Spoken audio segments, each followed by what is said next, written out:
It rings. Okay, I'm going to do that. Is that okay? Is that okay? Sorry, I just don't like ringing. Okay, so anyway, so the problem with this, so you're a varied bunch. So many of you know a lot about fluid mechanics. Some of you know more about it than I do, and well, I most of you know more about it than these guys. But some of you know more about it than I do, and whereas some of you haven't really been exposed to it that much and are just here to learn. And so we felt that at the beginning of the school, because this is a school, it was necessary for somebody to get up and give an introduction to the subject. That is, to start with the Navier-Stokes equations and go from there. Now, the problem with giving such an introduction, as I learned last night or yesterday when I was writing it, and by the way, there are these notes, and you will get these notes. I'm not sure that you're going to want them, because I'm not sure they're very good, but I do have notes. I didn't, so you'll get them. There's, but so the problem with such a subject is that I'm trying to figure out how I can not fail, and here's my concern. That is, if you know the subject, I'm about to spend the next hour and a half boring you. If you don't know the subject, you're not going to understand a word, because I'm going to go much too fast. So because I have to, my job is, I think I have 3 hours, and I have to cover the whole subject. That's what I have to do. And of course, I'm not going to do that. And at some point, I might get bored and do something else. But anyway, but that's what I'm supposed to do. So okay, so that's the goal for today. And so what I would encourage you to all do is remember, this is also the other goal. Remember, I already told you is for you guys to get used to yelling at people. Maybe I'll write down some equations that are wrong. But what I'm going to do is give you at least a view of the subject of hydrodynamics or fluid mechanics and what the main ideas are. And if you disagree, then you should argue, because that's fine. I don't care. It'll make it more fun. Okay? So let's get started. So the first thing that one has to do in a lecture on Introduction to Hydrodynamics is write down the Navier-Stokes equations. So I'm not going to derive them, but I'm just going to write them down. So if anyone would like a derivation, we can do that next time. But I propose to ignore that. Okay, so I'm going to just write them down. So rho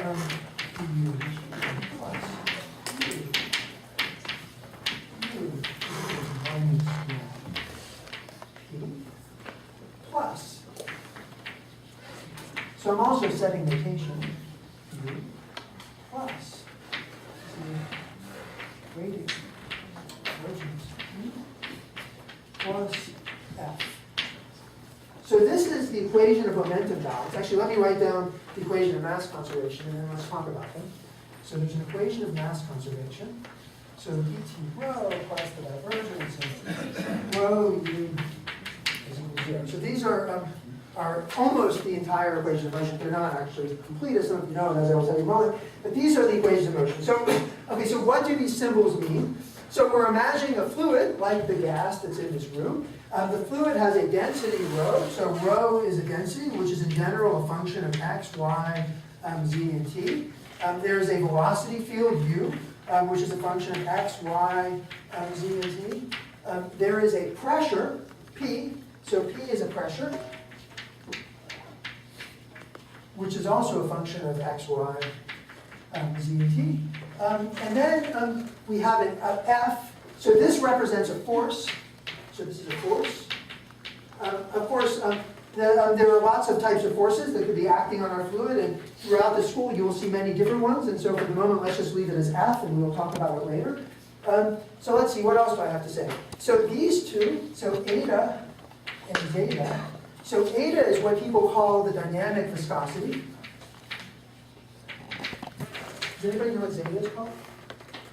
So it's zeta, it's not rho, right? That's zeta, sorry. Oh yeah, that's zeta. No, it's not right. Does anybody know what zeta is called? Both. Okay, so it's called the bulk viscosity. I'm just going to call it the second viscosity. The bulk is just as good. Viscosity. I always actually forget what these words mean. So these two terms represent dissipation mechanisms in flow. So this is force. This is dissipation. Okay, so this is inertia. So this is basically, this is Newton's laws, this is ma, so rho is the density of a particle of fluid, so this is the mass of a particle of fluid. So the acceleration, and this is one of the critical parts of the subject, has two parts. The two parts basically come from the fact that we are writing the equations in what people call the Eulerian frame. That means we're writing the equations in the lab frame. And the point is that if I study the velocity of a molecule or of a set of molecules that are localized right here, that velocity can change for two reasons. Either it can actually accelerate, there can be explicit time dependence that causes it to actually accelerate, or the molecules over there, which are actually moving, they could evac into my frame and cause the velocity to change. And so the acceleration has two components, which represent those two physical effects. There's then an equation for mass conservation. So rho is the density and u is the velocity. This is conservation of mass. Within this formulation of the equations, the pressure is actually given by an equation of state. So, sorry, this is bad blackboard skills. Let me show you bad blackboard skills. But look at the bright side. Most of the people probably are going to show, are going to give PowerPoint. So at least you don't need to listen to PowerPoint. So, okay, the pressure is given by an equation of state. P is a function of rho, and of course it could also be a function of the temperature, which brings up the equation that there should also really be an equation for the temperature, which I'm not going to write down. The temperature, of course, can also advect and diffuse, and can change the local equation of state, which can then couple back the momentum equation, which couples to this. And these equations are basically, the full, they're more or less the full Navier-Stokes equations. And so the beauty of the subject, in a very real sense, is that every phenomenon that exists in simple fluids exists as solutions to these nonlinear partial differential equations. And the question is to really understand how the different phenomena can be understood as solutions to these equations. Let's see. Do I have anything else to say? Does anybody have any questions, comments about this? Have I said anything wrong here? No. Yeah, wrong? Yeah. So Michael, so you mentioned temperature, so is this assuming that there's some near equilibrium situation? Or? Right, so we're assuming that there's local thermal equilibrium. So we're assuming that there is a temperature. Of course, if one wants to push beyond that and move into a regime where there isn't a local temperature, or that the fluid is not in local equilibrium, namely it's not described by a local Boltzmann distribution or whatever, then the equations become more complicated. And that can occur in the dynamics of fluids, but it tends to occur in gas flows that are, and that's, I'm going to just rule out of bounds from the point of view of this lecture. Although on the other hand, if anyone leaves here today saying, gee, I wish you could talk more about gas flows, guess what? There's another lecture tomorrow, so we can do that tomorrow if you want. But so I'm ruling that out of bounds. So okay, instead, what I want to talk about today is, and this is going to be, at least in a certain sense, very elementary, and I hope that, you're either going to understand or be bored by this, but what I want to do is I want to talk about how it is that one can understand solutions to equations like this. This is an unholy mess, right? If you just look at it, it's an unholy mess. And basically, at least my characterization would be that over the past, it's 2011, over the past 150 years or so, people have figured out ways of thinking that that basically allow one to take this big mess of equations and at least really understand the essence of why the solutions are what they are. And what I want to do is tell you what I think at least the most important ideas are in organizing and unraveling this. And okay, so the most important idea. Most.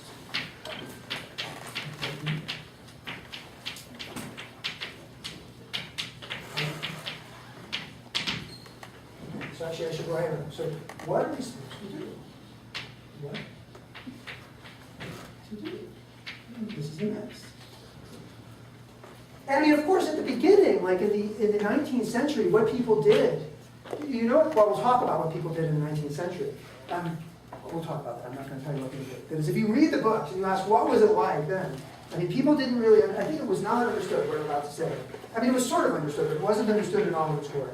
So to me, the most important idea of this subject, and this is, I'll say something provocative for everyone to yell at me, was invented by Prandtl. Who knows who Prandtl is? Who's ever heard the word Prandtl? P-R-A-N-T-T. Seriously, who's heard of Prandtl? No, you don't have to. If you haven't heard of him, it's fine. You haven't heard of it? Good. It's pronounced differently in every country, I think. Oh, really? Yeah, that's why. How do you pronounce it? Oh no, I knew who you meant, but I think people Well, were. how do you pronounce it? Who pronounces them differently? Pronto. Pronto? I pronounce it differently. How do you say it? Pronto. Anyway, he invented what I think is the most important idea as a subject. And I'm going to give it a name which is a little different than the name that he gave it. And indeed, his version of it is much more subtle than the way we're going to start out. This lecture is essentially going to start out with the crudest possible version of this idea, and it's going to become increasingly more subtle. But the most important idea is what one might call the idea of dominant balance.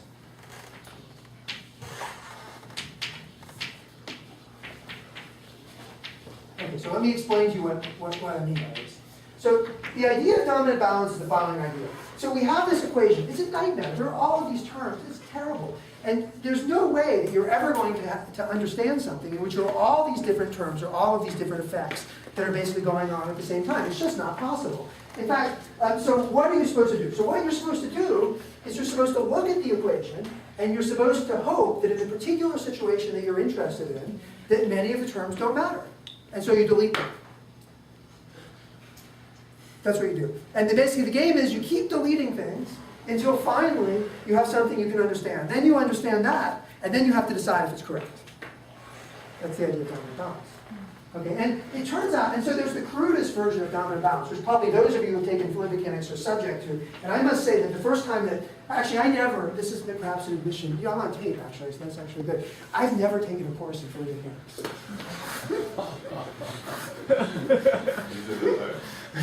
For whatever it's worth. So I never took a course, but I did read the book. I have taught the subject before, and I have read these books. And I must say that when I started reading these books and it did what I'm about to do, it just seems so boring to me. But okay, and so, but I'm going to try to convince you it's not so boring. So okay, so this is what you're supposed to do. So you're supposed to figure out what to neglect.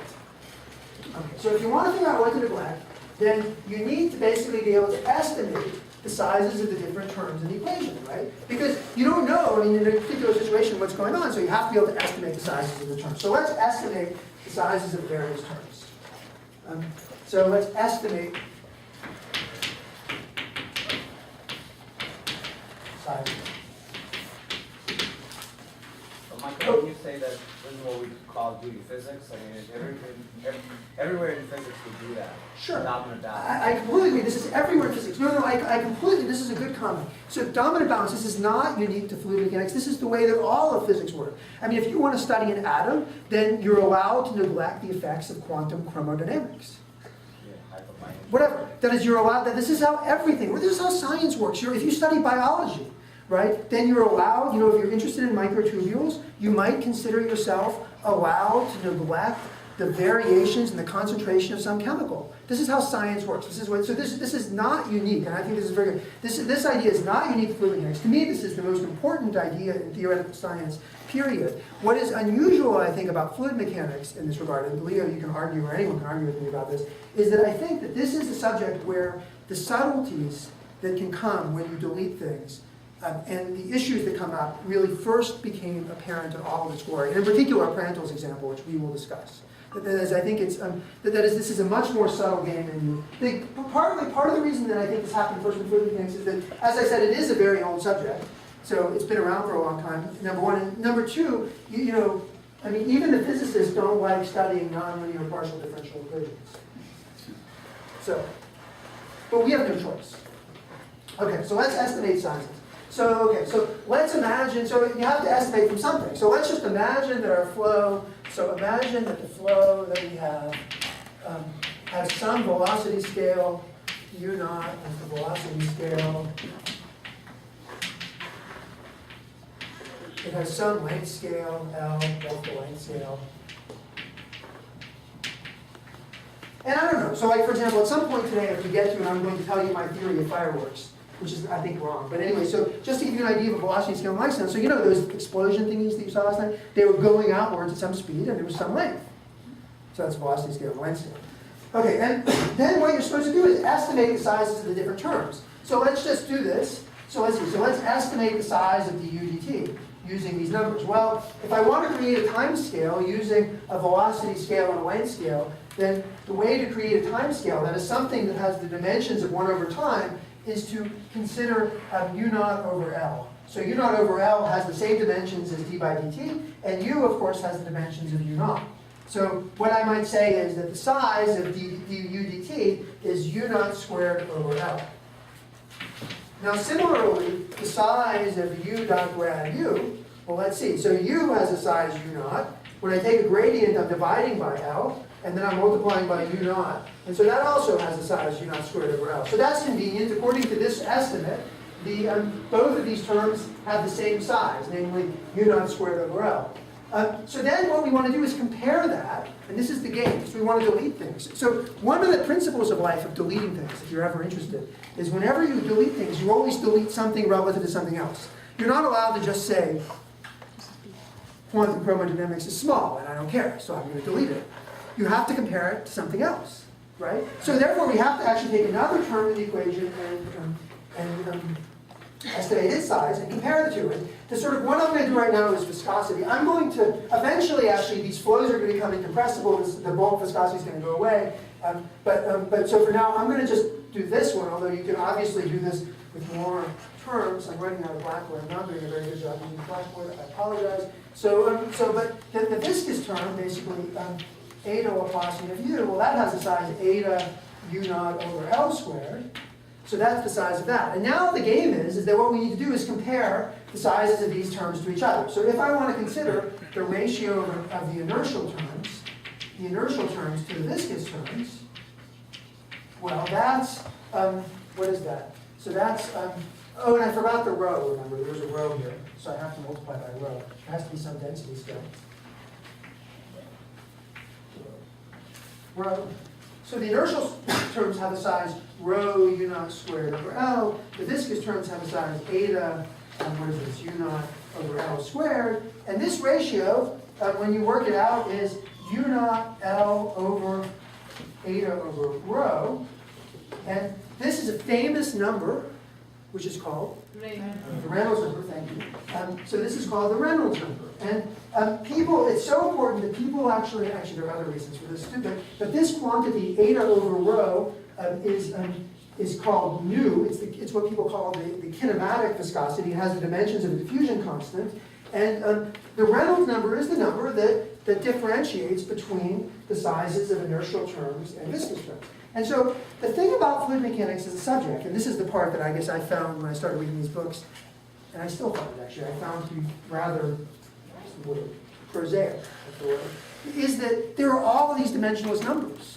Because so that's it, Reynolds number, that's one dimensionless number. So I could now spend, and if this were an actual semester course in fluid mechanics, and I were teaching it, I would have to spend like a week going through every dimensionless number that you can imagine. So I'd have to compare this to that and that to that, and you would all fall asleep. You see? But the point is that that's important because you have to figure out what to delete. And it's actually so important in the subject that the whole subject is organized around this. If you go, has anyone ever gone to this, what do they call it, this APS fluid mechanics meeting? Has anyone ever gone to the APS fluid mechanics meeting? Has anyone ever looked at the list of sessions? Do you realize those sessions are organized around these dimensionless numbers? Are you a high Reynolds number person or a low Reynolds number person? Are you interested in capillary interactions? What is your fruit number? This is how the whole subject, it's amazing. Like the whole subject is organized around these damn dimensionless numbers. And that's basically the thing about what terms the people who are working on them want to delete. And we all have our thing. And you'll see the lectures all have their thing. Some of them are high Reynolds. Maybe you guys have your thing. High Mach number, low Mach number. But okay, but the point is that if the Reynolds number, let's just focus on that for a moment, if the Reynolds number is high, then what that means is that the inertial terms are very large. And the viscous terms, and in particular, the inertial terms are much smaller, or much bigger than the viscous terms. And I thus, at least within the spirit of the philosophy, I thus should be able to just delete the viscous terms entirely and see what happens. So, here, let's see.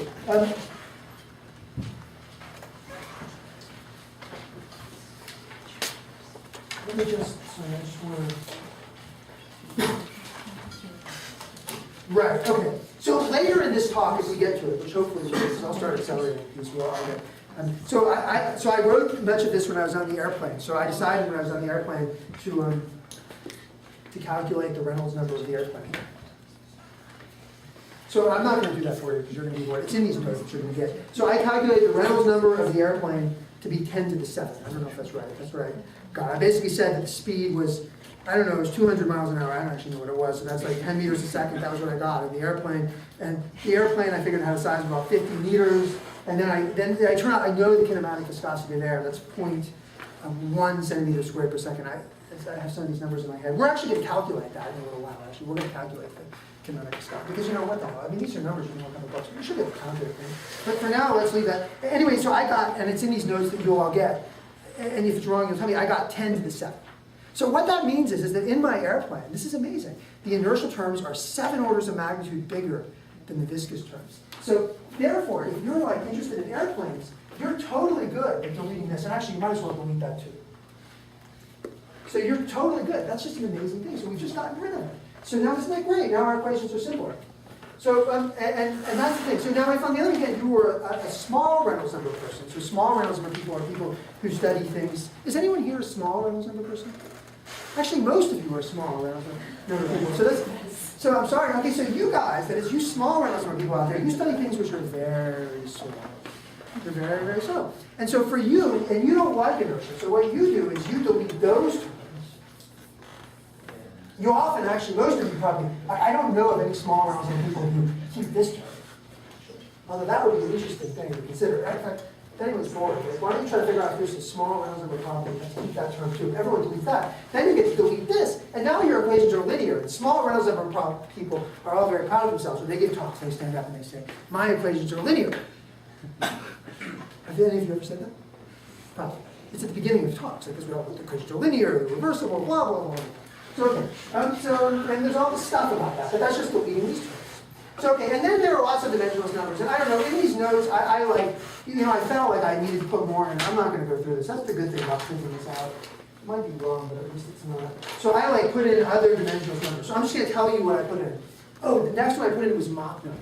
So the Mach number is an interesting one. And actually, let me just make a remark, and this is something you're thinking about. The Mach number basically comes from the following consideration. So you might want to consider a situation in which the density of the fluid that you're studying is essentially constant.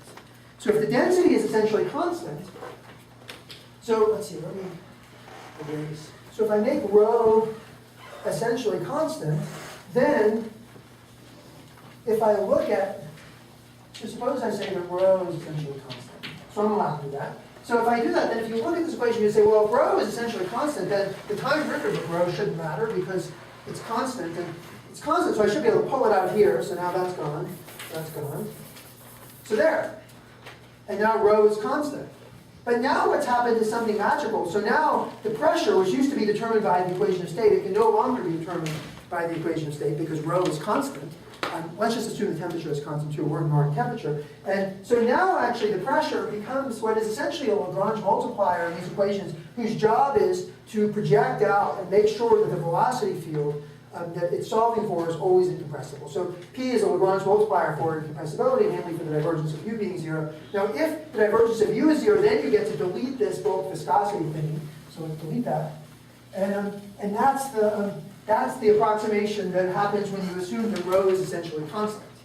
Now, so the question is, and this is actually the thing I want to ask you, so if you make rho, so the question is, so I just made rho constant and all of that fell out. So the question is, under what conditions is rho essentially constant? But then where does the spatial dependence of P come from?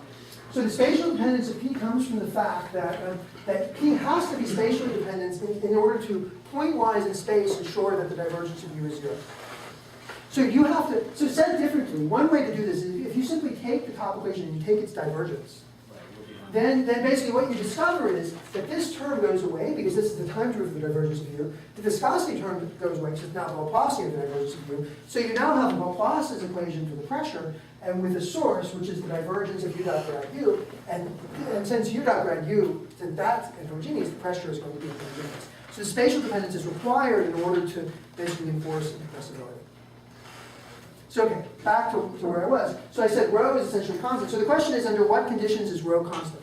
So Mach number is small. Okay, so the Mach number is, so the Mach number is small. So the Mach number is, Mach number, so I'm not going to, is the speed, basically, what would I call U naught before, over the speed of sound of the gas, the speed of sound in the gas is given by, so the dp to rho, this is classical thermodynamics, blah, blah, blah, is the square of the sound velocity of the gas. So, okay, is this the only situation? So this is my question. And I got, so is that it? So that, I mean, that was a hypothesis. So certainly if the Mach number is small, then sound is not important in the flow that you're considering. And one of the ways in which the density of a fluid varies is through sound. That's how the reason that we're having this conversation at the moment. Sound. If I break this, then you'll have to stop recording. And I'll relieve all of the other lecturers in the whole school of the pressure. Anyway, but so the question is, and I'm not going to answer this at the moment, I'm just going to ask you to think about it. So the question is are there other conditions? That is, when the Mach number is small, is it possible for the density to not be constant? That's just something for you to think about. Okay, so but anyway, now, so this is all boring, right? I mean, it's boring. I mean, basically, we started with this equation. We started estimating sizes of terms. You know, this is sort of elementary. This is what should be taught in first-year calculus, but isn't. It takes people much longer to learn it. You know, that basically you just estimate the sizes of derivatives of things, and it's totally boring, and it seems completely boring. Okay, but now let me explain to you why it's not boring. Okay, so this is why what I just said is not boring. So the reason that it's not boring is because it can be wrong, and when it's wrong, you've always learned something fundamental. Seriously. So I would like to give you right now one example of a case where, you know, this type of reasoning can be wrong. And I'm going to consider a problem which, I don't know why I put this problem in there. I just felt like I should calculate something because it's getting to be worse. So I'm just going to show you an example, and this is sort of an advanced example. I don't know how advanced this is. So this is an example of what can go wrong in a very, very simple problem. So I want to consider the following very simple problem. So okay, so this is titled not foolproof. So what I mean by not foolproof is I'm going to show you an example where the Reynolds number is small. This is my goal. I want to show you an example where the Reynolds number is small. But on the basis of estimates that you would make, it's much smaller than the other terms, than the viscous terms in the equation.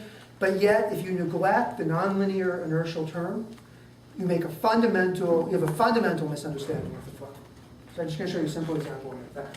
And this what I'm about to show you was discovered by Lord Rayleigh, and it was sort of an interesting discovery. Okay, so here's the example. So I want you to consider a plate. So this is an infinite plate. Infinite plate. Infinite.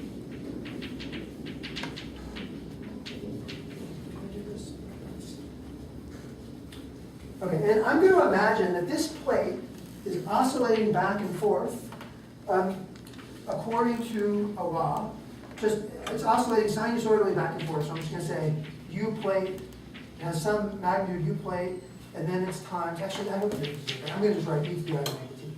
So just take the real part. So that's the velocity of the plate. And what I want to do is figure out what's happening to the flow, and let's just focus on the flow in the upper half. You can do the lower half if you want. So let's just go, and now we're going to use these equations, and we're going to try to figure out what's happening. So okay, so let's first look. So now it's infinite in this direction. So I'm going to call this direction x, and I'm going to call this direction y. So the system is infinite in this direction, so there is no spatial dependence in the x direction, because it's infinite in that direction. So if I were going to write down a velocity field that occurred in the fluid, u, then the point is that velocity field can only depend on y, because there's no spatial dependence in the x direction. I mean, we do expect, right, if it's oscillating back and forth here, that if you go far away in the y direction, eventually the flow is going to go away. So we expect it to go zero far away, so there will be y dependence, but it can only depend on y. So now, so let's write down the divergence of u condition, and what I'm going to do is write that u, the velocity field, I'm going to say that it has two components, which I'm going to call the x and the y components, which I'm going to call little u and little v. And then the divergence of u is given by the partial derivative of u with respect to x plus the partial derivative of v with respect to y, and we're setting that equal to 0. And now the game is that since the flow only depends on y, that means that, of course, this term vanishes. And so now what we learned is that the partial derivative of v with respect to y vanishes, and that means that v So that means that V is a constant.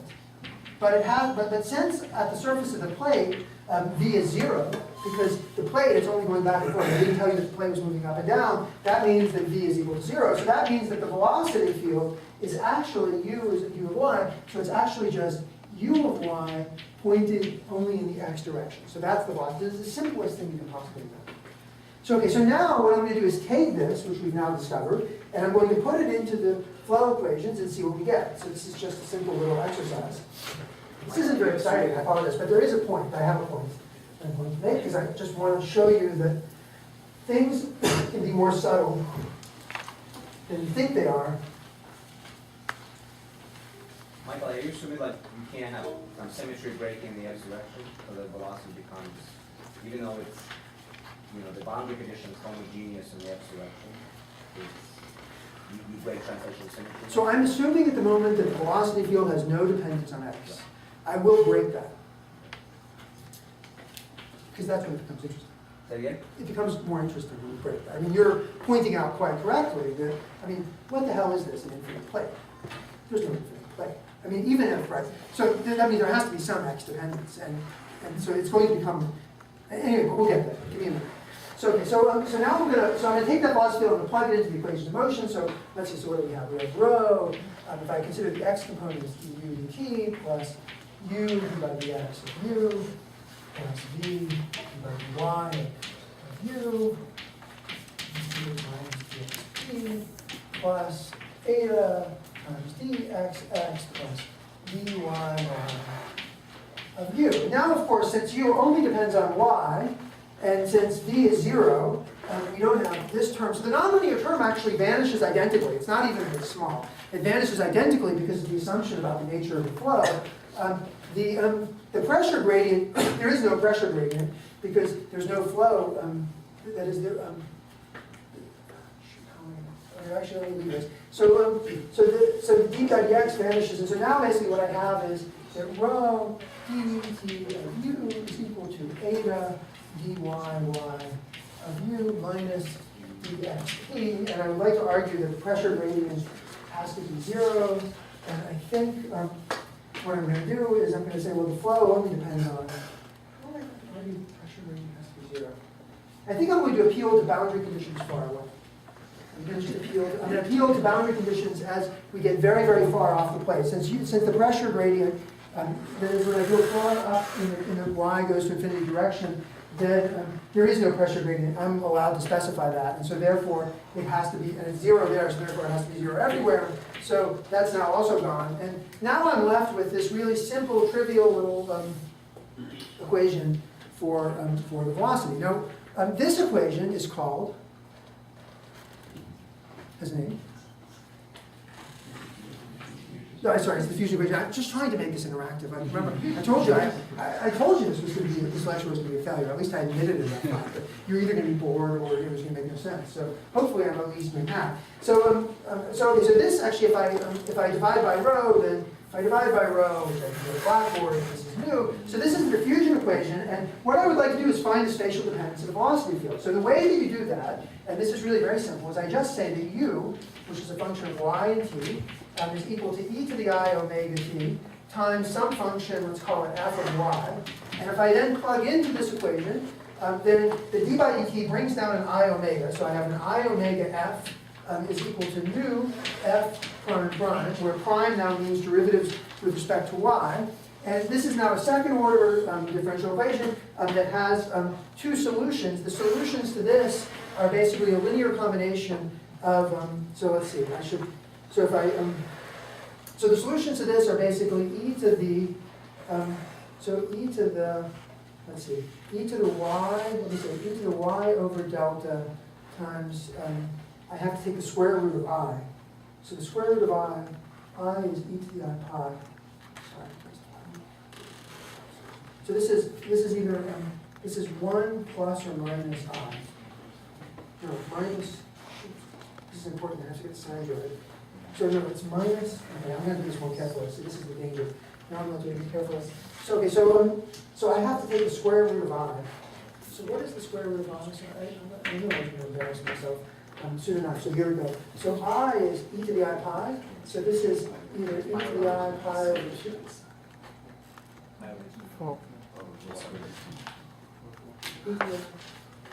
Pi over 4. 2, e to the I pi over 2. So this is e to the I pi over 4, right? And then I'm supposed to add e to the 3 I. Am I getting this right? 3 I over 4. I told you I was going to embarrass myself. Behind the clock. Just because I'm embarrassing myself. So I don't I'm just showing that I can't even take the square root of I. 3 pi over 2. Actually, we cannot see it there. Oh, good. That's perfect. I'm just trying to figure it out for myself over here. If anyone else wants to figure it out, you're welcome to do that. That's so this is, oh yeah. So okay, I got it now. So there are 2 solutions. This is also an exercise in how you teach when you don't know what you're talking about. Okay, so I got it. So the general solution is f is equal to a constant times e to the minus 1 plus I over delta times y plus b to the e to the plus 1 plus I over delta times y. So, and the point is that, so there are 2 solutions, and the point is that one of these solutions grows exponentially as y gets big, the other shrinks exponentially, and since we're interested in a solution where the solution goes to 0 as y goes to infinity, the growing one dies, and we then have, and I have to tell you what delta is, I owe you the formula for delta, and then if you sort of go back, we have that u of y, I'm sorry, I know this isn't very exciting, but hopefully it will become more interesting in a minute, is e to the I omega t times u plate times e to the minus 1 plus I over delta times y. And delta is given by the following formula. It's given by the square root of 2 nu over omega. And this is the length scale. This is the typical length scale over which the velocity of this oscillating plate starts out from one value and goes to 0. So that's the solution. It's not very exciting. This is called, it's given a name. Everything in fluid mechanics has a name. And this is giving a name. This is called the Stokes layer.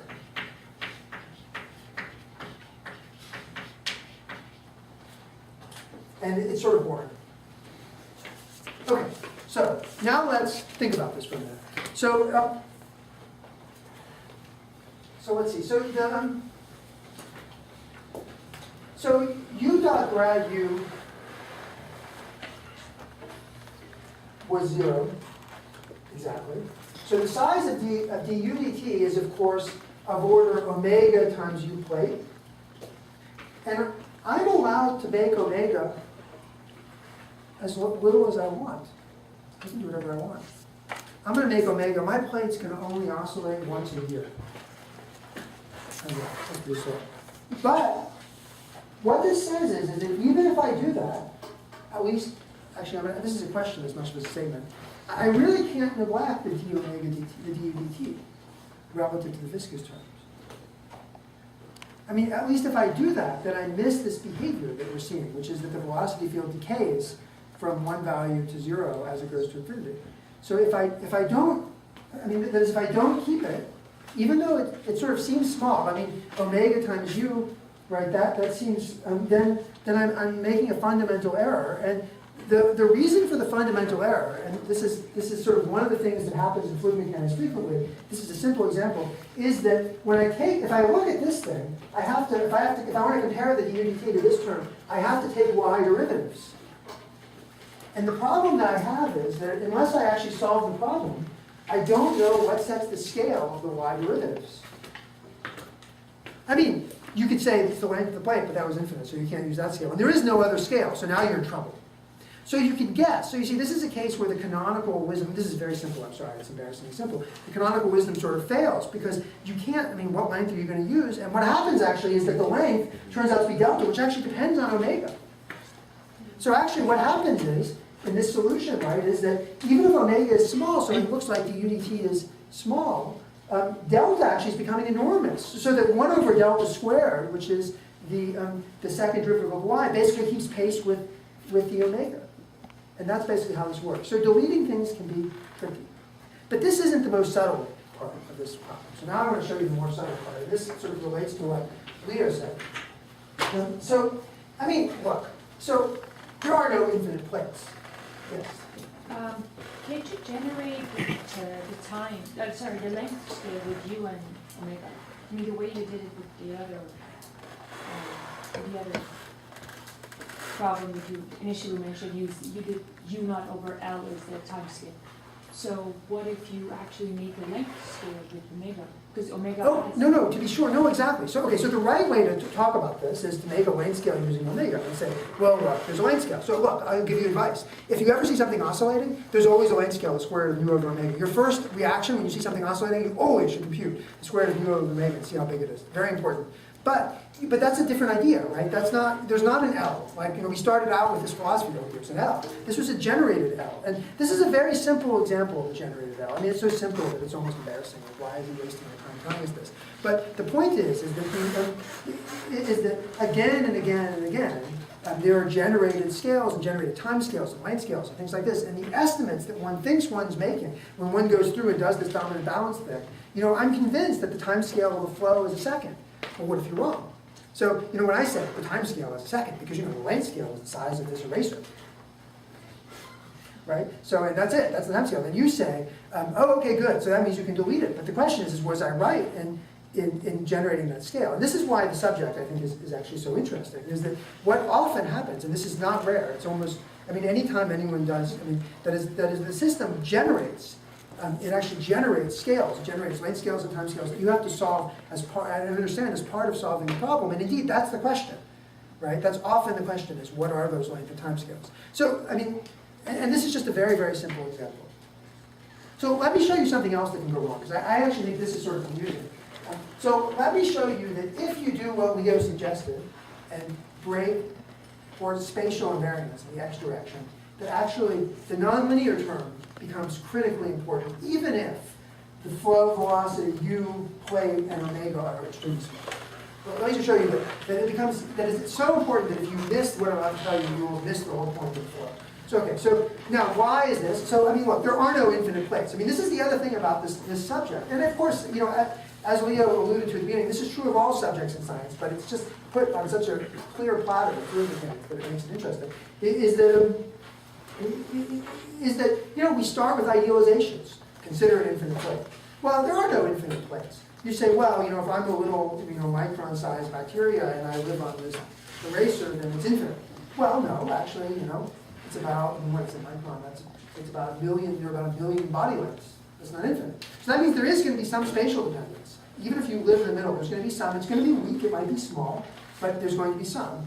And that's not what I want to talk about. So let's suppose that we go through and we re-examine this problem, but that we imagine that there is weak spatial dependence. And I'm going to do this very sloppily, because we're doing it very quickly. It could be done much less sloppily, but hopefully this is okay. If anyone wants me to do things less sloppily, we can spend the whole day tomorrow redoing this unsloppily. But anyway, so what I'm going to do is I'm going to say that now that the velocity of the plate, so I wrote u plate e to the I omega t. That's what I wrote. But now what I want to do is I want to imagine that u plate, the velocity of the plate depends on x. And I want to imagine that it does so in a very weak way. That there's a very weak dependence on x. So imagine that the dependence is weak. So what do I mean by weak? Well, now I can actually define weak for you very, very precisely. So we have discovered by solving just the infinite plate problem that there is a length scale, namely the square root of nu over omega, which is the characteristic scale over which the velocity of the plate decays as you go away. So there's some scale delta. So what I want to do is I want to say that what weak means is that the characteristic scale over which the velocity of the plate varies is much longer than this boundary layer thickness, this square root of nu over omega thickness in the y direction. So namely, so what I want to say is that, so I don't know, so let's say, so u plate over u prime of plate. So this is sort of like the length scale of variation. I want to say that this is much, much larger than delta. Which means that the essential feature of the calculation that I just described is going to remain the same, because the only thing I've done is I've added a weak horizontal dependence. So now, So the question is what happens? And what happens is apparent. So I mean, I'm going to do this quickly, because I don't want to spend a lot of time on it. So the first thing that goes wrong is that, remember, we decided before that the vertical velocity was non-zero. And the reason that the vertical velocity was non-zero, we decided, was because of the divergence-free condition, namely that dxu plus dyv is equal to 0. So, and because of that, we decided that, well, you know, dxu is 0, and therefore dyu is 0, and therefore, no, so dxu is 0, and therefore dyv was 0, and therefore v was 0. That was our argument. But now you see all of a sudden dxu is non-zero. So now since dxu is non-zero, then dyv is non-zero. And in fact, we can just evaluate what v is. So dyv. So first I'm going to assert this solution that I wrote down before, this still holds. The only thing I have to do is put an x there. It still holds. So why does it still hold? I mean, approximately. We're not doing a very good job of numeric.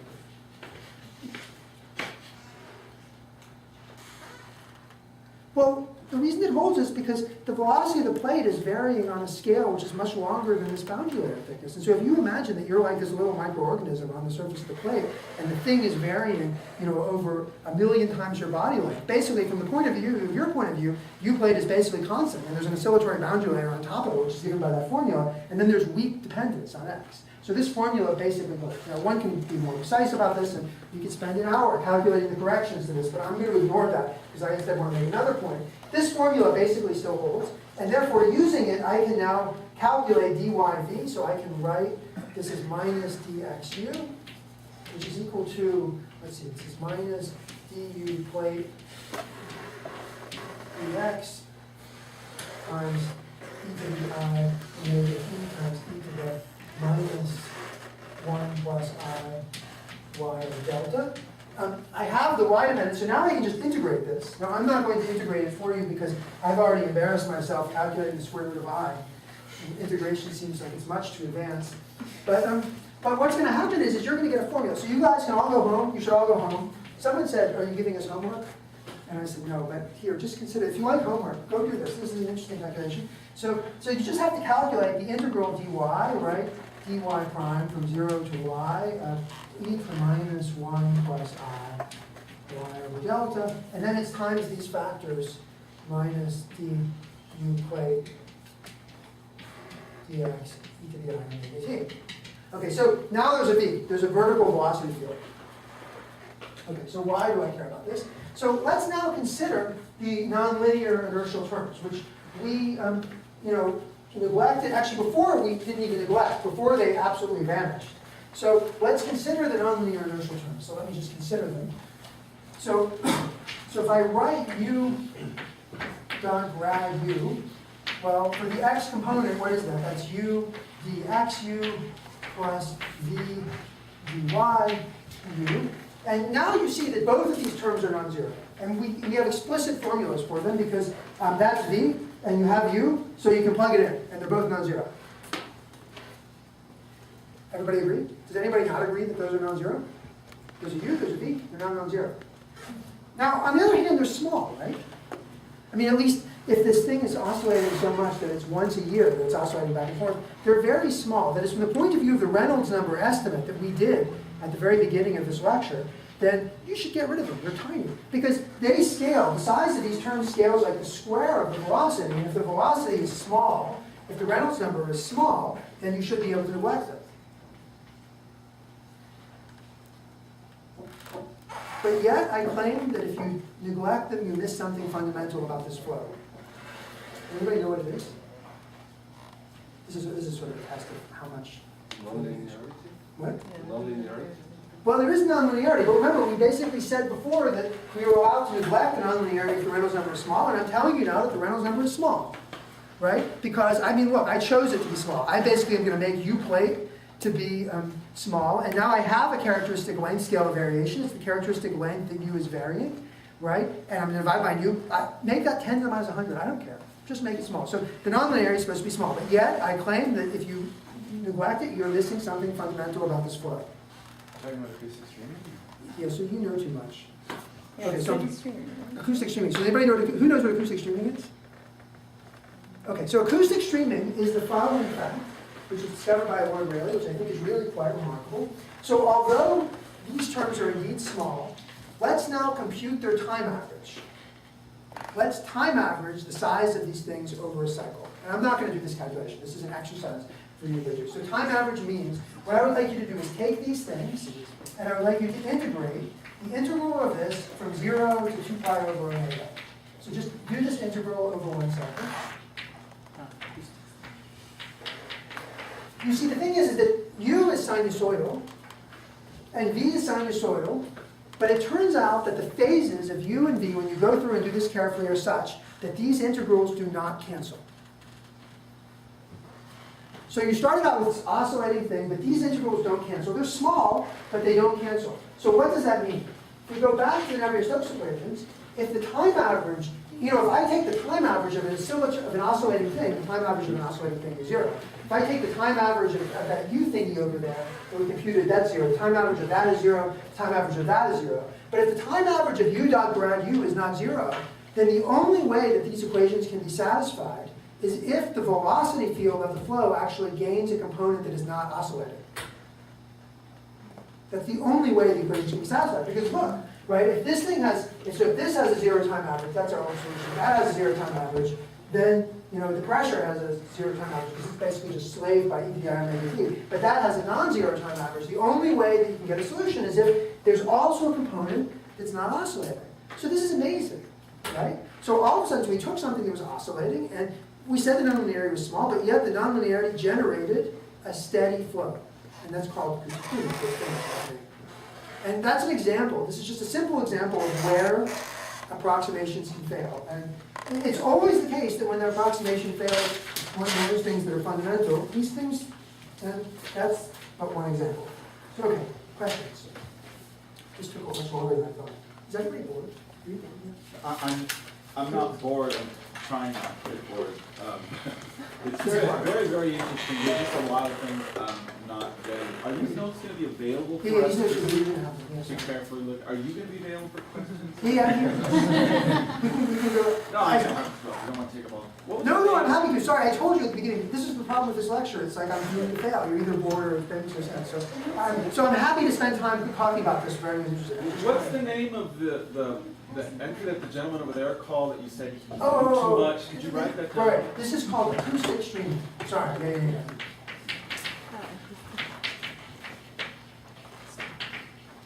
So this is an effect that was discovered by Warren Rayleigh in 18-something or other.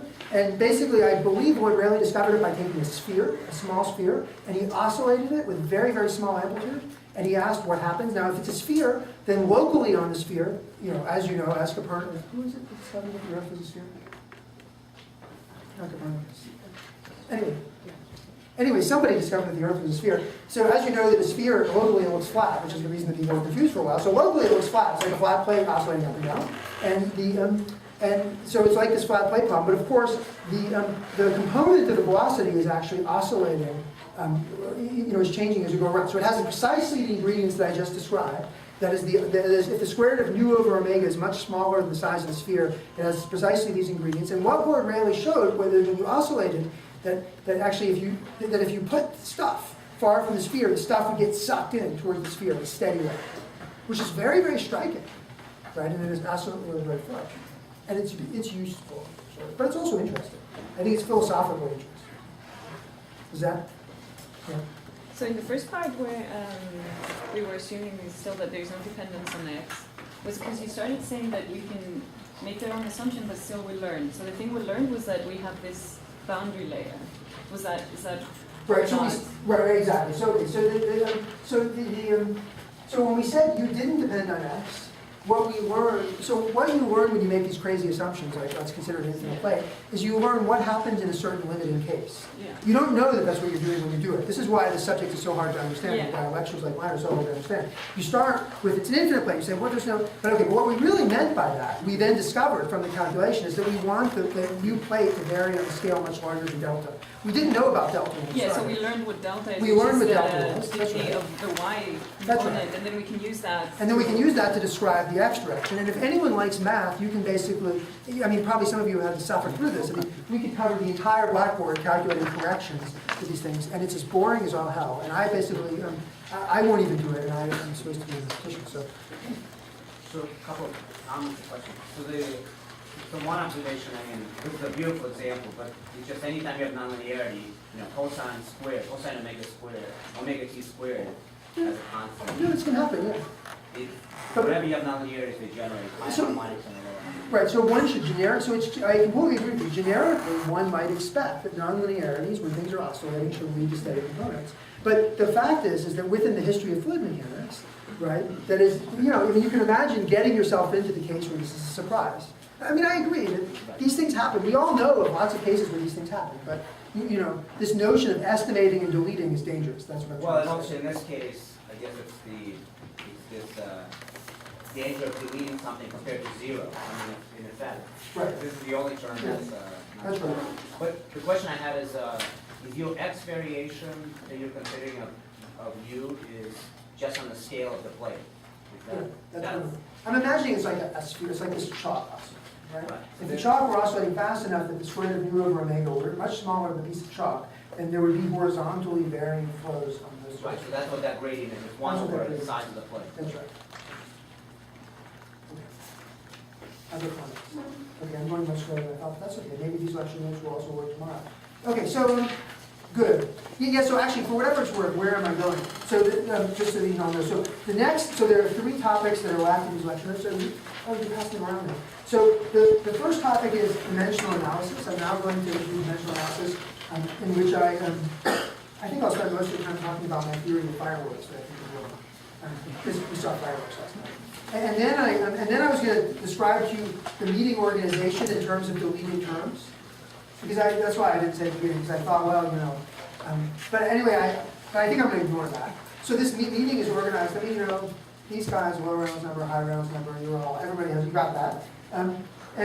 But then I was going to do 2 main calculations today. And the one calculation that I really want to do that is not going to get done today, but that I will do next time, and then we'll see where we're going to go, is I want to actually describe Pronto's discovery of boundary rarity, which is, I think it's an example of this, but I want to try to describe to you what the historical context must have been and try to explain to you why you all should know about Pronto and why his discovery was so important. It's something which is much in the spirit, but I think it's worthwhile going through it because it just sets so much of the intellectual foundation of the subject. So that's where this is going. And then I was going to do another calculation at the end of these notes on low Reynolds number boundary layer theory, basically, which is called limitation theory, and then we were going to go on from there. So that's what's in the notes, some fraction which I will do. So okay, so I now want to do dimensional analysis. So, seems sort of boring. Okay, I'm going to just do a couple of interesting examples. So, dimensional analysis, the way that it's usually told, so I'll criticize the way it's usually told. So you know there are these dimensionless numbers, I told you that all these dimensionless numbers, everyone has their numbers, and then of course, the equation relates all of the dimensionless numbers to each other. So there's this notion, blah, blah, blah, because there's, if there are many dimensionless numbers, then they all have to be related in a particular situation, so there's this whole notion that you should figure out the relationship. But then usually what happens is, so there's this thing called the Buckingham Pi theorem, which is described in the notes, which is the formal theorem of this, that if anyone's interested, you should go and look at. But then what you're then supposed to do, if you're giving a lecture on dimensional analysis, is then you're supposed to do lots of cool examples that make everyone very happy, which actually require lots of physical insight and are not algorithmic at all. And so now I'm going to just do this. Okay, so, because that's more fun. Instead of going through the formal stuff, because I'm going to read that. Actually, the reason that this is important, this isn't really quite dimensional analysis. So the reason that what I'm doing, I think, about you is important for as introduction to this school, is that you will find that many of the lectures that you will hear, so the lecturers all have different styles. Some lecturers like to compute the 4th term in the perturbation expansion and show you how small something is.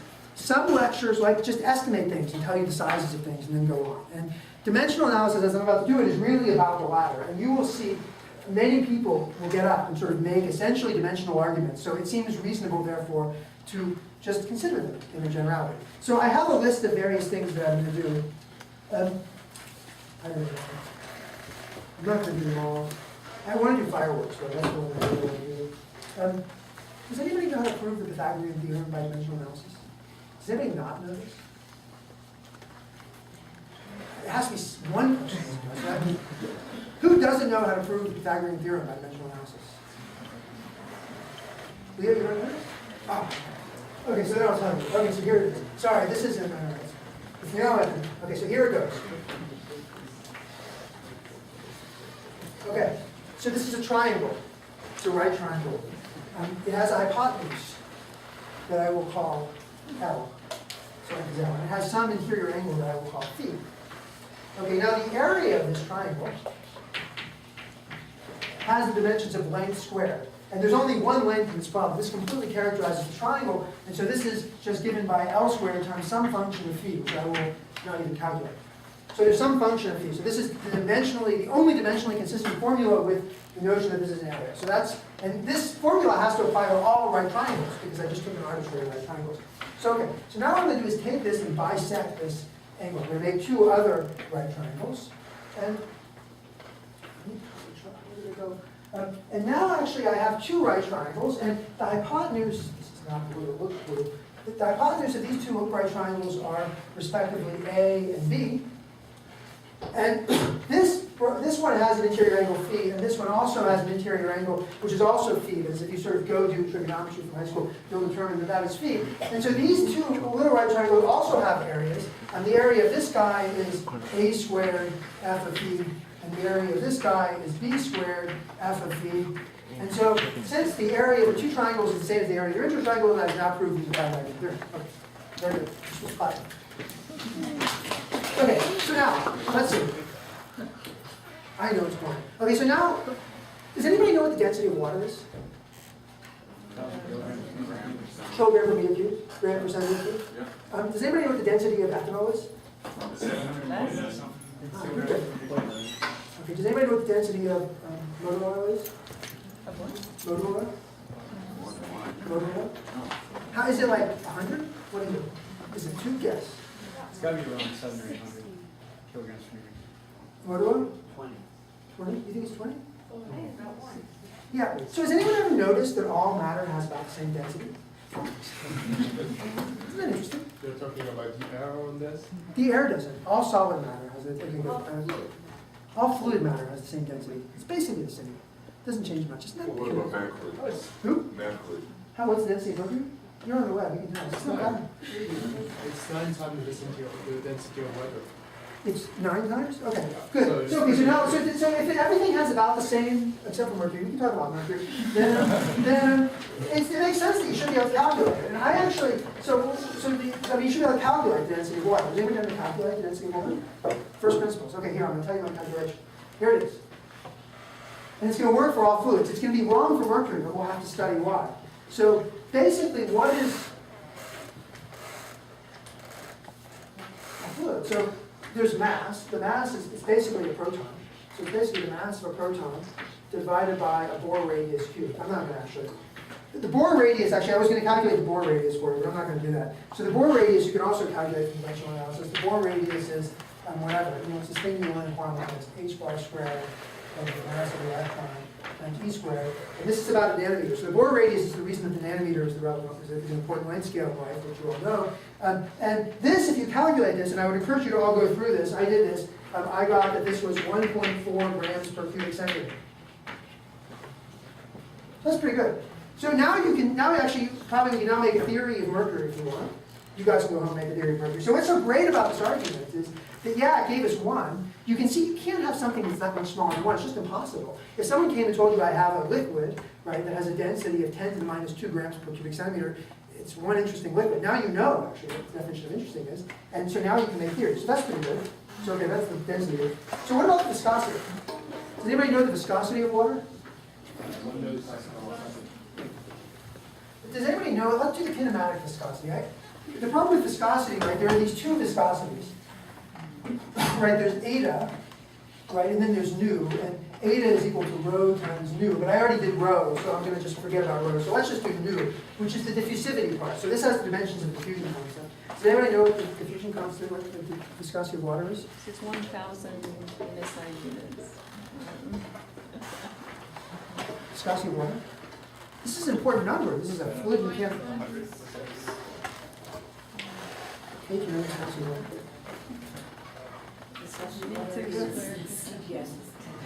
Thank you, very good. Okay, so getting with viscosity of water. So viscosity of water is 10 to the minus 2 centimeters squared per second. Does anybody know the viscosity of ethanol? Want to guess? Ethanol. Methanol? Octanol? I know less than this. Same.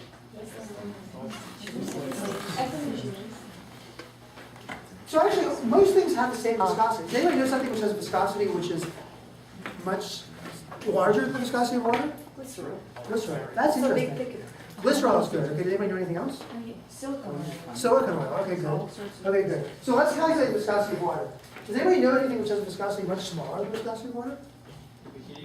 Liquid helium. That's an interesting case then, right? See what you had to do? Look what he had to do to get something that was smaller. He went to like the most exotic, you probably had summer schools on that. See? They've had whole summer schools on this. So, okay. So how do you calculate the viscosity of water? So, well, let's see. So, nu, the dimensions of nu, well, it's length squared over time, because it's a diffusion constant. And so this is the same as, of course, a velocity times a length. Times a length. So can anyone tell me what the relevant velocity is in water for characterizing its viscosity? No, so if people who have seen this before aren't allowed to answer. But they said the sound speed. So I'll just tell you. I mean, it's because, look, if you look at molecules in water, if you just imagine the picture, it's jiggling around with sound speed. That's what it's doing. Can anyone tell me the sound speed of water? Just less than the sound. 1480, there you go. There's 1480 meters per second. So it's 1480 meters per second. Okay? We could do calculating that too, but we're not going to do that. That's not for today. So does anybody know what length scale is relevant for water? You need a length scale. It's water. Just imagine it's jiggling around. What do you think? It's the length between the. Nanometer, yeah, it's like the size of the molecule or something. Or something like hydrogen. If you know too much, like hydrogen, forget that. It's just like a nanometer. Nanometer. Okay, good. So now we have to multiply. Times 10 to the minus 9 meters. Okay. So I'm going to do this in centimeters. So this is 10 to the 3. This is 1.5 times 10 to the 3 meters. So this is 1.5 times 10 to the 5 centimeters per second times 10 to the minus 7 centimeters. And that is equal to 1.5 times 10 to the minus 2 centimeters squared per second, which is within a factor of order unity of the viscosity of water. So isn't that amazing? So what this means is that you can actually calculate, these parameters that you're given when you're young, that are in these books, you can calculate them all. And actually, when something doesn't agree, then all of a sudden it becomes interesting. So for example, Kate said glycerol. So actually, let's dispense of silicon oil first. Does anybody know why silicon oil has a higher viscosity than that of water? Yeah, it's a chain polymer. There's all this crap in it. So if you have a thing with a lot of crap in it, then does that change the sound speed? What do you think? What it mainly changes is the length scale, right? The sound speed actually doesn't change that much. This is actually an interesting calculation. If the school went on for a year, then we could actually now calculate the sound velocity of a mixture of crap with crap in it. And we would find that if the volume fraction of crap was not large, then it wouldn't change very much. That's what we would find. But if you have these things around with length scales in them that are reasonably big, now the length scale, so what's the length scale of a polymer chain in silicon oil? I don't know. Instead of it could be 100 nanometers, now you've got a factor of 100. So now I have a hypothesis. This is why this is so great. So my hypothesis is that your silicon oil, which has 100 times the viscosity of water, has chains that are about 100 times the size of a water molecule. It may be wrong, but it's a hypothesis. How long am I supposed to talk about? 10:30 or something? According to this, I'm supposed to keep talking until 10:30. Okay, good, so good. Because you have to do fireworks. You have to do fireworks. Okay, but what about glycerol? Does anybody know? Let's do glycerol before we do this. So glycerol is interesting. Is glycerol, what is glycerol? Is it a polymer, a simple liquid? What is it? It's a simple liquid, right? So why is it the viscosity of glycerol? Does anybody know what the viscosity of glycerol is at room temperature? 80. How much more is it than water? 80? At room temperature. So at room temperature, the viscosity of glycerol is 1,000 times the viscosity of water. It's a factor of 1,000. Simple liquid. Does anybody know what the size of molecules are in glycerol? About an nanometer. About the same. Think the sound velocity in glycerol is very different than that in water? No. I think. I don't know. We didn't calculate the theory of sound, so, but you know, I mean, come on, it's dp rho, like kT over the mass, it's, you know, that'll work pretty well. So, okay, so why is glycerol? Does anybody know why glycerol has viscosity that's 1,000 times that of water? Is it because it's non-Newtonian? No, glycerol's pretty Newtonian. So remember, Newtonian is, so no, Newtonian versus non-Newtonian. Non-Newtonian means that that there's a nonlinear dependence of strain, of shear rate on strain. Stress on strain, sorry, stress on strain. So, but the prefactor of the linear relationship between stress and strain is viscosity. And so the viscosity can be large and have it be perfectly Newtonian. Glycerol is Newtonian. That's not the problem.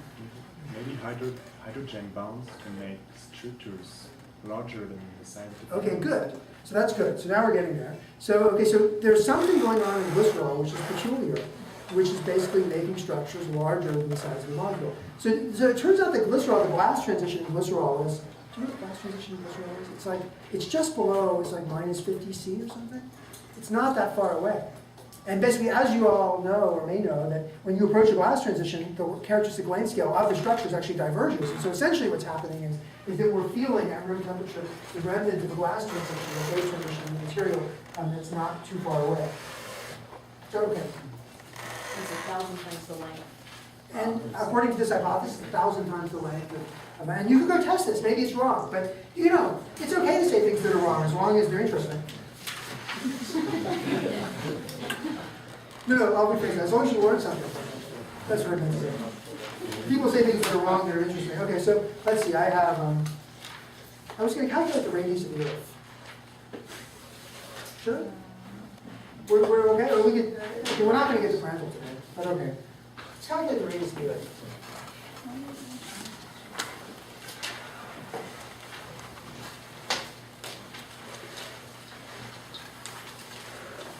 Okay, so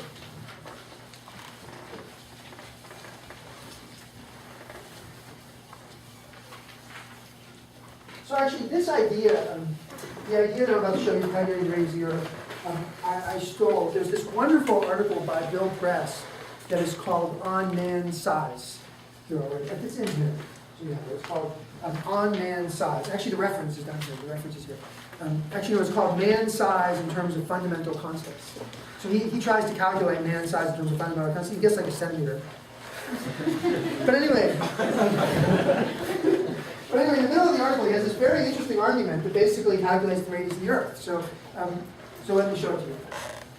So okay, so let's see, how are we going to do this? The radius of the Earth. The Earth is made out of ordinary matter. What's the density of ordinary matter? It's 1 gram per cubic centimeter. So therefore, if I have the Earth, which has a mass, m Earth, and has a radius, r Earth, cubed, well, that's the same as the density of ordinary matter. And I already told you what the density of ordinary matter was. That's the mass of a proton over a Bohr radius cubed, which is 1 gram per cubic centimeter. So the Earth is ordinary matter. So you see, this formula gives you one relationship between the mass and the radius of the Earth. And in order to close it, you need one more relationship. And here's the relationship that I will give you. I don't know if you like this. And this is more or less what Bill Press says. So basically, the game is that the atmosphere of the Earth. So if you have a constituent of the Earth's atmosphere, if it is moving faster than the gravitational escape velocity, then it will go away and it won't be there. So remember, the gravitational escape velocity of something is just given by, so one needs the kinetic energy of that thing to basically be in order the gravitational potential energy. So that's, so let's see. So, so I need V squared to be a Bohr to G M Earth over Earth. So this is what I need. So I need the velocity of something that escapes to be larger than this. Now, the constituents of the atmosphere are, of course, running around at their sound velocities, and and what Bill basically pointed out is that the Earth's atmosphere has no hydrogen in it. There's really no hydrogen in it. So that means that the velocity of the hydrogen, I mean, there is oxygen, which is heavier than hydrogen, but it's not a huge factor. So, I mean, there are things that are slightly heavier. So that means that the escape velocity, that's the critical velocity at which things escape, has to be between the velocity of, say, hydrogen and the velocity of, say, oxygen. But you might as well just set it equal to the sound velocity of hydrogen, because, you know, these are factors of order unity. And so the sound velocity of hydrogen, which is just a gas, is given by kBT. Kb is Boltzmann's constant, T is the temperature, divided by the mass of a proton, because hydrogen, of course, has a mass. It's only the mass of a proton. And now you see I have two equations and two unknowns. I have two equations and two unknowns. And so now I can solve for our Earth. And so I solve for our Earth. And this is the formula. So you get our Earth is equal to the Bohr radius times the following dimensionless number, kBT, divided by the gravitational interaction of a proton with itself that is separated by a Bohr radius to the 1/2 power. So this is the thing. And T, of course, the temperature on the Earth is 300 Kelvin. And the numerator is an energy and the denominator is an energy. And so if you put in numbers for this, then what you get is, of course, this number is enormous. This is an enormous number. But what you get is that you get the answer that this is 1.8 times 10 to the 8 centimeters. And if you compare it with the actual radius of the Earth is 6.4 times 10 to the 8 centimeters. So it's within a factor of a couple. Yes? So question, what was measured, well, what number appeared first? The radius of Earth or the Bohr radius? The radius of the Earth. So why not estimating the Bohr radius from the radius? You can do that. Very good. Okay, so you can do that. That's very good. That's actually, I hadn't thought about that. That's actually much better. So I'll tell you, so the other criticism of this, so I was really very happy about this, because that's so cool. You can actually calculate the radius of the Earth. Like, who would have thought, like, the radius of the Earth? Like, these are numbers that you're supposed to look up in books. And I ran into Paul Chaikin, who probably has been a lecturer in this school. Has Paul been here? He has been before. He's been a lecturer in the school. So I told Paul this argument. I was so happy. I said, Paul, look, this is so great. You can calculate the radius of the Earth. And Paul looked at me and said, as he always says when I say anything, he said, that's stupid. He said it in the nicest possible way. And he said, listen, he said, you know, imagine that you're doing a measurement. How hard is it to measure that there's no hydrogen in the atmosphere of the Earth? That's a really hard measurement. What's much easier is just to drop the piece of chalk and to measure its acceleration. So he said, you know, this is stupid. You shouldn't be using this formula because that's a hard measurement to make. So the easier formula to use, of course, is that G is equal to G M Earth over R Earth squared. Because you can just measure a little g. And then you get the radius of the Earth. And if you do that, as it says in the notes, you also get this very nice formula, which gives you the right answer. So, okay, good. Questions? Comments? I don't know, I mean, to me, I know these are a bit silly, but to me, anyway, these were very eye-opening calculations in the sense that I didn't know you were allowed to ask what the viscosity of water was. I mean, you know, I always thought that was something that chemists should do. It was very, very complicated. Whereas, in fact, you know, the CRC, like you open up the CRC, and it's like this terrible book. There are all these numbers in it. And you're like, what are all these numbers? But what they should really do is publish, in fact, maybe you guys, somebody with the Dimensionless CRC. So you should divide every number by what it should be. And then you can see which substances are interesting. I thought that one of the impressive things I ever noticed is that we didn't have to measure the mass of the Earth anymore. That's right, we have mass too. Whereas in the first one, you do need the mass of the Earth. No, you get the mass for free in both of them. So these are two equations and two unknowns in both cases, and so you get both formulas for the radius and the mass. Remember, if I know the radius, since all matter has the same density, I also know the mass. Which is pretty good. Okay. So now let's get to fireworks. Okay, so first I'm going to show you a classical calculation about explosions that probably many of you have seen, and then I will tell you about my meager efforts to use it for understanding the fireworks that most of us saw last night. So the classical calculation is one, it's sort of, you're always supposed to say it when we talk about dimensional analysis, but it also really, I mean, I think at the time it was invented, it was one of the first of its kind. That is, I mean, you know, human beings discovered that you can argue in certain ways, and I would always posit that this was early on in the days that people learned you can do this, and this basically is goes by the name of Taylor's blast. And I'll tell you the apocryphal story as it goes, and then I'll derive a formula, and then I will use it. I'll try to use it for fireworks, and we'll see. And it's going to fail, but then you guys can tell me the feedback. So Taylor. So this basically goes back to World War II, when, as the apocryphal story goes, he was shown. There was a. This story is actually not true, but it's such a good story. I mean, you know, the thing about stories is that once they become very good, even if they're not true, then you keep repeating them as they were when they were good. I don't know. I mean, there's this great book. Did anyone read The Life of Pi? There's this great book, The Life of Pi. It was basically about this. It was about a kid that was on a boat that was going across the ocean, and there was a tiger. There was no food on the boat. The whole book, the kid was, it was a little boat. It was like this big, and the kid was trying to get away from the tiger. And the kid was worried he was going to get eaten by the tiger.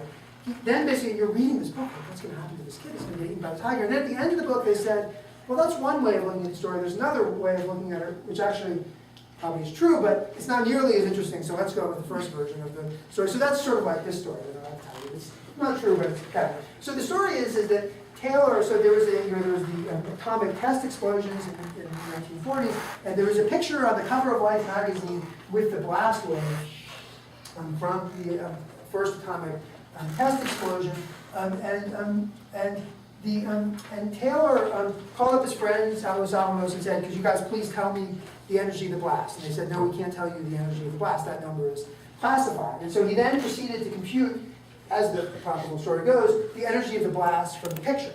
And this is how he did it. So he said, look, you know, there's something that's going to explode, and it has some energy. You know, there's some energy that's stored in the thing that's about to explode. And when it explodes, what it does in making the blast wave is it pushes the air out of the way. Now air, that is ambient air, is characterized by really two numbers. There's the density of the air, and there's also atmospheric pressure, right? Which is pushing out. And Taylor basically surmised that, you know, so air has two numbers, the density and the atmospheric pressure. And he said, you know, this was really a very, very big explosion. And so I'm going to just pretend that atmospheric pressure is irrelevant, because I'm just going to say that the pressures that are being created by this thing are so large that atmospheric pressures are irrelevant. And then he said, can I now write down a formula for the radius of the blast wave, asserting that these are the only two parameters that are relevant in this problem. And what he noticed was that if you consider the ratio of the energy divided by the density of air, that this number has dimensions. And so the dimensions of this, so energy, of course, is mass times velocity squared. So that's mass times length squared over time squared. And density is mass over length cubed. And so then the point is that the masses cancel, and this thing has the dimensions of length to the fifth over t times squared. So the dimensions of this quantity, E naught over rho, are length to the fifth over time squared. And then the idea is that let's suppose that there's some law that basically states that the radius of the blast wave is increasing as a function of time, where we're going to take t equals 0 as being the initial time. The point is that I have to write down some dimensionally consistent formula for this radius. So what I know is that the radius, according to this theory, is a function of the time, and it's also a function of this parameter E naught over rho. And I have to invent some formula that basically captures that. And Taylor's point was that there's only one formula that you can write down that does that. Because if you want this to have the dimensions of length, what you have to do is take E naught over rho. You have to multiply by t squared. This quantity now has the dimensions of length to the fifth. And then you have to take the 1/5 root of this formula.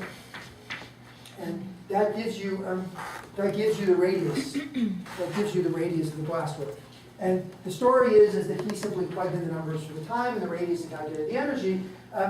One can do a much more careful version of this calculation, which he then also did. Von Neumann and Sedov independently did the same calculation at the same time, in which what he did was he actually took the equations that we wrote down at the very beginning, the really messy, complicated ones, and he actually constructed a solution which actually, for a blast wave, which grew according to this law. And when he did it very carefully, he was able to calculate the prefactor of this law. There's actually some constant, there's some dimensionless number which you don't know, and it turned out that this dimensionless number was about 1.1 or something crazy like this. 1.01. 1.01. See, he definitely has memorized. It was very small. It was very close to 1. And I don't know, this is sort of apocryphal, but people say that you know those dimensional numbers, and say, that always happens, so then you can always do this. I don't know if that's actually true. I mean, sometimes as, one gets messed up by pies. Okay. Anyway, so that's the blast wave. So now so last night after the fireworks, we were all talking about, well, we should really, talk about the physics of fireworks. So and actually we were having this conversation when we were watching the fireworks, for those of you who weren't there, that there were claims that, you can make fireworks have shapes like hearts. We didn't see that last night. You guys don't have heart-shaped fireworks here. Did you? If you look towards the north, the cities, these rich suburbs of Denver, theirs were very well funded, much better show, and there was heart-shaped like that. You need to look towards the rich suburbs. That's what they do with the tax money. There was shaped hearts. And okay, so we were trying to figure out, how can that happen? A heart. Anyway, so I'm going to just give you an opinion. I basically thought, so I was trying to figure out, what calculation can we do?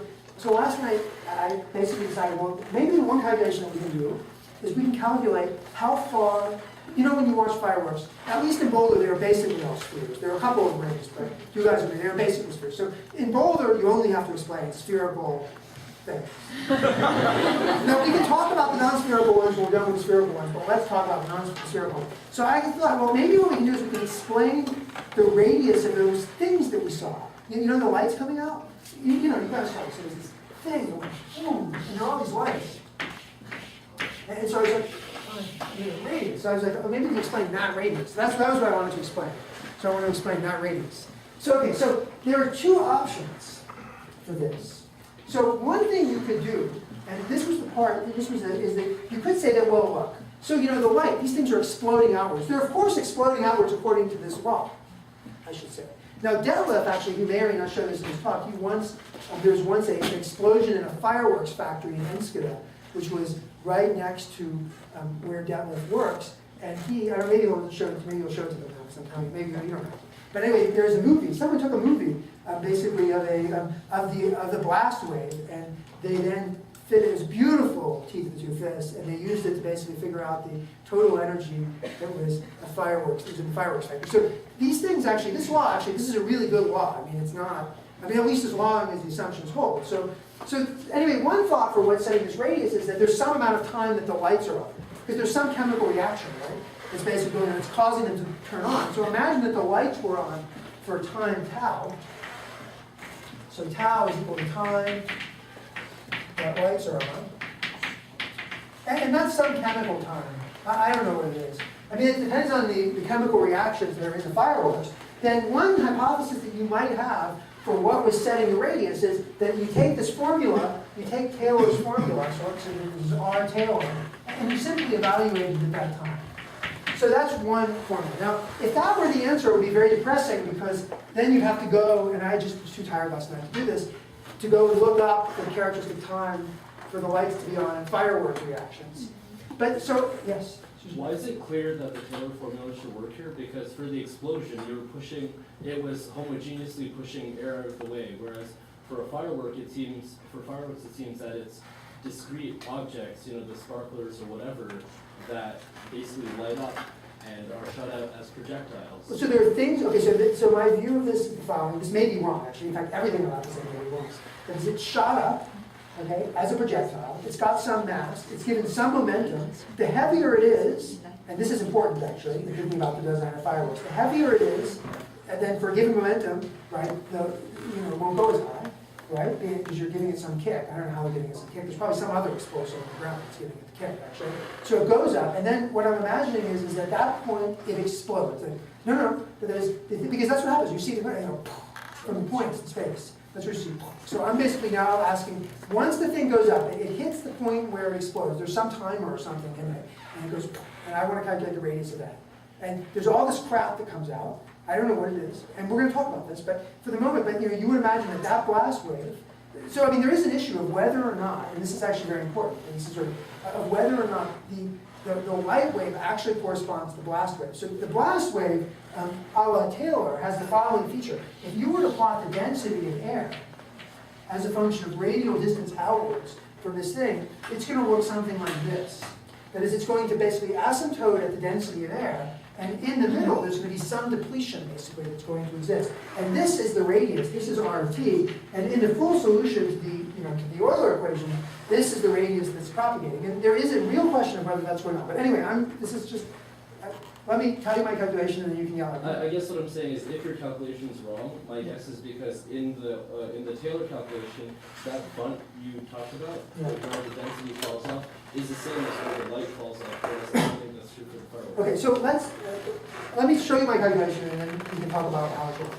So now this is one calculation, but the problem with this calculation, of course, which actually could quite well be true, is that now you have to look up the time for fireworks. So what I decided to do instead was to ask, well, what was the biggest the thing could possibly be, this radius? And the biggest that it could possibly be is basically once the energy density in this front, in the fireworks, becomes an order atmospheric pressure, it will stop pushing on that.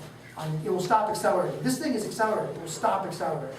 Namely, I actually, right, remember we neglected in Taylor's calculation the atmospheric pressure, and I can now ask, actually, at what radius does the atmospheric pressure come in? So now I'm asking a question, at what radius does atmospheric pressure matter? So let me call it radius, atmospheric pressure.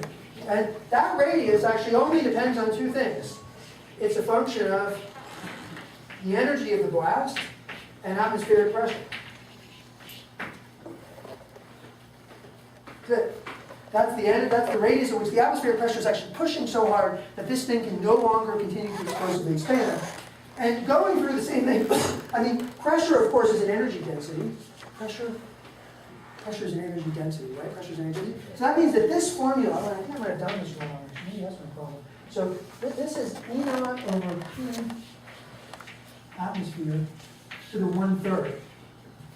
That's what that is. It's E naught over P atmosphere to the 1/3. Actually, I did it wrong. So in the notes it says the square root. Let's see, this is why I was nervous about the scrutiny. But anyway, now you have it. You did a two-dimensional case. No, but fireworks are three-dimensional. So, but that's the ring. So we did the ring. Okay, good. Okay, so then I actually was interested is, well, what is this number? I mean, what's the number? Right? And I was sort of hoping it would come out to be, I don't know, how big, does anybody know how big those things were? Just roughly, what do you think they were? 20 meters. 20 meters. See, that's sort of, 20 to 100 seems reasonable. It's sort of hard to tell because we were far. Some of you were close, or I don't know. Did anyone watch it from the football stadium? So how big did they look like from you? Because you had a close. Was it as big as the football stadium? Yeah. Yeah, so it's like 100 meters. Okay. So I needed to know the energy. So to know the energy, you have to know what fireworks are made of. And I actually don't know what fireworks are made of, but it's easy enough to look up the energy density of TNT, which seems pretty nasty. So the energy density of TNT, energy density of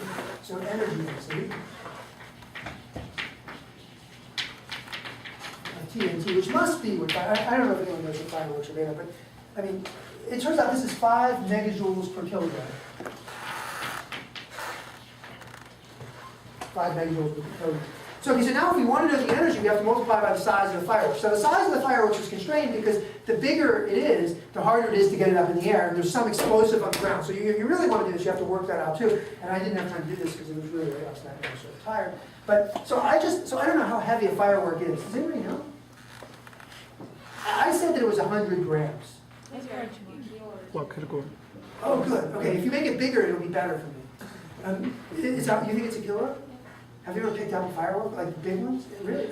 Okay, good. So that means that, good. I mean, so let's say it's a kilogram. So let's say the mass kilogram. Yeah, but there is something still. What we're estimating is not the mass of the stuff that is actually launched. That's right. The 1 kilogram is the Like the mass TNT. that actually It launches explodes. and the stuff that Exactly. explodes. This is the exploding mass, that's what we're doing. So the exploding mass. But, but if she is says it's 1 more- kilogram, then she'll probably give you 2 kilograms, and so, I mean, it's, we're doing work. But anyway, we'll see what happens, and you can see what happens to this number, and then you can decide. I don't, but this is why I think this is interesting. So now we have 5 megajoules, and it turns out that atmospheric pressure, P atmosphere, this is something that you should know, it's 10 to the 5 pascals, which is 10 to the 5, so that's the CGS units, that's the same as joules. So it's 10 to the 5 joules per cubic meter. So now I have 5 megajoules divided by, because now we have to do this calculation. Okay, here it goes. This is so exciting. Let's see. So you're going to give me a factor of 10, but I have cube roots, so I'm going to be in trouble. So, okay, so it's E naught, so it's 5 megajoules. That's 5 times 10 to the 6. 10 to the 6 joules over 10 to the 5 joules per cubic meter. I'm supposed to take the 1/3 root. So that's the cube root of 50. What's the cube root of 50? It's like 4 meters. Ouch. So actually what's interesting though about this calculation is that even if that time tau were 1, so you can't use that formula beyond 4 meters. You're not allowed. This is what's interesting. You're not allowed to use that formula beyond 4 meters because once you get up to 4 meters, what this is telling you is that at that time, which we can calculate explicitly from this formula, the assumptions of that formula, that theory break down and it's gone. And so that means that there must be something else going on. So anyway, I had the following thought, and then I'm going to stop because I'm now slightly over. So this was my thought, but this is just something for you to think about. Is that, so when this happens, there are, as was stated before, projectiles in this fireworks. Like there are things that are going outward. So my thought was that maybe this radius is the radius at which the projectiles are no longer being accelerated from the explosion. And then, of course, they're going to follow gravitational trajectories. So they're going to be launched with their velocity, and that velocity is presumably very large. It depends on the mass of the projectile, what that is, and it will go out as far as it does, and then it will fall. And that's actually going to give you a much bigger radius. So the other thought that I had is with respect to these fancy communities with the hearts, and the things like this, is that it just, so I don't know if this is right, but it just occurred to me that the fact that this number is small might be a good thing for making different shapes. Because, as somebody said last night when we were talking about heart, you said it in the back, or we were talking about heart-shaped fireworks, and that the way to make heart-shaped fireworks, of course, is to launch them in the shape of a heart. Actually, they time the secondary explosion. But that's the same as launching them in the shape of a heart, right? But that is, we can either launch them all at the same time from a heart, or we can time the secondary explosion so that the front is in the shape of a heart. And the point is that if this length scale were very, very large, you would not be able to do that. Because what that would mean is it would be washed out, basically, by the spherical explosion. So anyway, yeah. But your calculation might work because if you look at fireworks, they typically have like a central corona, right, that you're putting out, and then they have projectiles. And the corona is like 1/10 to a quarter of the actual size of the big thing, which would agree more with your formula. Anyway, good. Okay. So, but this was the thing. So what's good about this, so just to summarize, so what's good about this way of reasoning, which you will see repeatedly throughout this school, is that, even if it's wrong, it sort of explains to you what's going on better. So there you go. So now, that's it. So now we'll... So I think we're on a break. We're on a break. I'm just